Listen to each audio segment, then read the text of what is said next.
High বন্ধুরা, কেমন আছো সবাই? আশা করছি ভালো আছো, আমরাও ভালো আছি। আজকে একটা গুরুত্বপূর্ণ ভিডিও সবার জন্য নিয়ে আসলাম। সেটা হচ্ছে নবজাতক শিশু যাদের বাড়িতে আছে তাদের কি কি মেডিসিন বাড়িতে রাখা প্রয়োজন। তো সেই নিয়ে আজকের ভিডিওটা। আর কি, আমার তো দুটো ছেলে, একটা বড় হয়ে গেছে 7 বছরের, আর একটা হচ্ছে ছোট 3 মাসের, অংশনাকে সবাই জানো। তো আমার পার্সোনাল এক্সপিরিয়েন্স থেকে মনে হয়েছে আমার যেই মেডিসিনগুলো বাড়িতে রাখলে আর কি বাচ্চাদেরকে তৎক্ষণাৎ সুস্থ করা যায়। কারণ বাচ্চারা যদি হঠাৎ কান্না করে বা হঠাৎ অসুস্থ হয়ে পড়ে, সেই ক্ষেত্রে বাড়িতে মেডিসিন থাকলে পরে আমরা কিন্তু অনেকটাই কষ্টটা লাঘব করতে পারি। তার আগে বলে রাখি, আমার যে সমস্ত মেডিসিনগুলো আমি দেখাতে চলেছি সবই কিন্তু ডাক্তারের প্রেসক্রাইব করা। ডাক্তারের প্রেসক্রিপশান ছাড়া কিন্তু কোনো ওষুধ বাচ্চাদের খাওয়ানো উচিত নয়। আর একটা কথা হচ্ছে, কোনো ওষুধের ডেট ফেল হয়ে গেলে পরে সেই ওষুধটা কিন্তু বাচ্চাদের দেওয়া উচিত নয়। তো চলো ভিডিওটা শুরু করা যাক।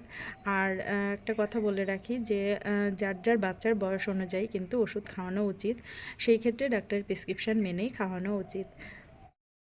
কোনো মেজর কিছু প্রবলেম না হলে সাধারণ যে সমস্ত জিনিসগুলো বাচ্চাদের হয়ে থাকে, সেই সমস্ত জিনিসগুলো যদি আমরা মানে প্রিভেন্ট করতে পারি, সেগুলোর জন্য বাড়িতে ওষুধ রাখতে পারি। আর সেই ক্ষেত্রে বাচ্চাদের এবং আমাদের দুজনেরই কষ্টই লাঘব হয়, সেটা তো বললাম। আর যদি আমরা মানে না জানি, তবে অবশ্যই ডাক্তারের কাছ থেকে কিন্তু জিজ্ঞাসা করে নেওয়া যেতে পারে। আর যে জিনিসগুলো একদমই মানে কারোর দেখা দেখি কেনা যেতে পারে, সেইগুলো আজকে আমি আর কি শেয়ার করব। আমি তো হচ্ছে মেডিসিনের কথা বললাম, তো প্রথমে আমি বেবি ওয়াইপস দেখাচ্ছি। তার একটাই কারণ, এটা কোনো যদিও মেডিসিন নয়, কিন্তু আমাদের বাচ্চাদের রোগ যেখান থেকে আসে সেটা যদি আমরা প্রিভেন্ট করতে পারি তাহলে ওদের রোগ আসবেই না।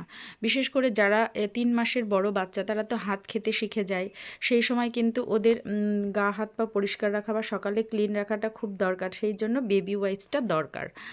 আর প্রথম দরকার হচ্ছে একটা মানে ন্যাজাল স্প্রে। সেটা আমি ন্যাসোক্লিয়ারের ইউজ করি। এটা একটা ভীষণ ভালো আর কি চলতি বাংলায় যেটাকে আমরা বলি নাকের ড্রপ। সত্যি কথা বলতে এটা দিনে 2-3 বার কেন 4-5বারও ইউজ করা যায়। আর যদি বাচ্চার একটু ঠান্ডা লেগে থাকে তাহলে তো এটা ইউজ করলে ও খুব রিলিফ হয়, নাকটা পরিষ্কার হয়ে যায়। আর সেই সঙ্গে কিন্তু মানে ভীষণ কাজে দেয়। এটা কিন্তু সুস্থ থাকা অবস্থাতেও আমি দিনে 2বার করে ইউজ করি, একবার সকালবেলা একবার সন্ধ্যাবেলা। এরপরে যে ইউজফুল জিনিসটা সেটা হলো মেডিসিন, সেটা হচ্ছে ভিটামিন D3। এটা বাচ্চাদের 1 বছর বয়স পর্যন্ত দিতে হয়। আর এটা আমাকে প্রথমে 5 ফোঁটা করে দিতে বলা হয়েছিল। এখন বাচ্চা একটু বড় হয়েছে, সেই জন্য আমি 6 থেকে 7 ফোঁটা মতো দিয়ে থাকি। আর এটা দিনে একবার করেই দিতে হয়। আর আমারটা তো এই কোম্পানির, এরকম অন্য আর কি যে কোনো কিছু ইউজ করা যায়। আর একটা এসেনশিয়াল মেডিসিন হলো এই পেট ব্যথার ওষুধটা। কারণ বাচ্চা ছোট অবস্থাতেই যদি ভীষণ কান্নাকাটি করে, কোনো রকমে ঘুমায় না, খাওয়ার পরেই কান্না করে, তাহলে বুঝতে হবে হয়তো ওর পেট ব্যথা করছে, যেটা ওমসোনারও হয়েছিল। আমরা প্রথমে কলিমেক্স খাইয়েছিলাম, সেটাতেও পেট ব্যথা কমছিল না বলে ডক্টর আমাদেরকে কলিমেক্স ডিএফটা প্রেসক্রাইব করেছিলেন। এটা খাওয়ার পরেই কিন্তু ওর পেট ব্যথাটা কমে যেত। এখনও এটা ঘরে রেখে দিয়েছি, যদি কখনো পেট ব্যথা করে তখন অবশ্যই এটা খাওয়ানো যেতে পারে। এরপরে যেটা হচ্ছে মেডিসিন, এটা ভীষণ কার্যকরী, সেটা হচ্ছে গ্রাইপ ওয়াটার। গ্রাইপ ওয়াটারটা খাওয়ানোর পরে এখন আর কলিম্যাক্সটা ওকে দিই না, কারণ গ্রাইপ ওয়াটারটা ভীষণ পরিমাণে ভালো কাজ দেয় বাচ্চাদের। আমার বাচ্চাকে তো আমি গ্রাইপ ওয়াটার প্রথম বড়টার বেলায় খাইয়েছিলাম। ওর কোনো দিন সত্যি কথা বলতে পেট ব্যথা বা কলিক পেন কিচ্ছু শুরু হয়নি। কিন্তু ওমসোনার ক্ষেত্রে প্রথমে 1 মাস আমি এটা আনকি কিনতে ভুলেই গেছিলাম, যেহেতু ও সুস্থ ছিল। তারপরে হঠাৎ করে ওর কলিক পেন শুরু হয়ে যায়। আর এখন তারপরে এটা আমি কিনি। যখন মানে অ্যালোপ্যাথি মেডিসিনের চাইতে হোমিওপ্যাথিটাই আমাদের কাছে বেস্ট মনে হয়েছে, তাই ডক্টর বললেন এটা রাখতে, তাই এটাই ওকে দিই। এরপরে যেটা আমি মানে খুব গুরুত্বপূর্ণই বলবো সেটা হচ্ছে থ্রম্বোফব জেল।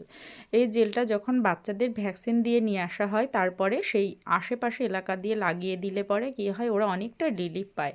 আর এখানে দেখো ডেটটা আমরা লিখে রেখেছি, কারণ যে কোনো মেডিসিন বা জেলই বলো বা অয়েন্টমেন্ট, সেটা হচ্ছে ডেট ওভার হওয়ার পরে কিন্তু ব্যবহার করা উচিত না। আর এগুলো তো অনেক বেশি লাগে না, সামান্য একটু লাগে সেই ক্ষেত্রে কিন্তু ঘরেই পড়ে থাকে।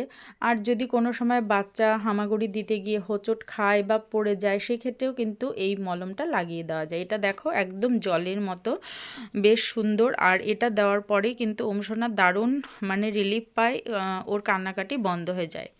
নেক্সট হচ্ছে একটা জ্বরের ওষুধ, কারণ বাচ্চাদের ভ্যাকসিন দেওয়ার পরে কিন্তু জ্বর চলে আসে।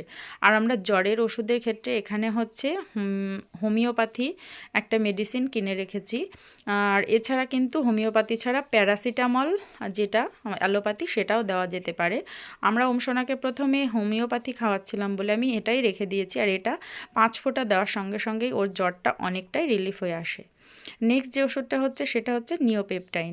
এটাও ডক্টরের প্রেসক্রাইব করেই নেওয়া, কারণ যখনই বুঝতে হয় বাচ্চা হয়তো খাওয়ার পরে পেটের মধ্যে ভীষণ আওয়াজ হচ্ছে, তারপরে ও বাতকর্ম করছে, তার মানে বুঝতে হবে ওর পেটে আর কি হজম হচ্ছে না, হয়তো কান্নাকাটি করছে। তারপরে কিন্তু নিওপেপটিনটা 5 ফোঁটা করে দিনে 2 থেকে 3 বার দিলে পরে একদিনেই এটা ভীষণ কাজ হয়। এটা হচ্ছে হজমের ওষুধ।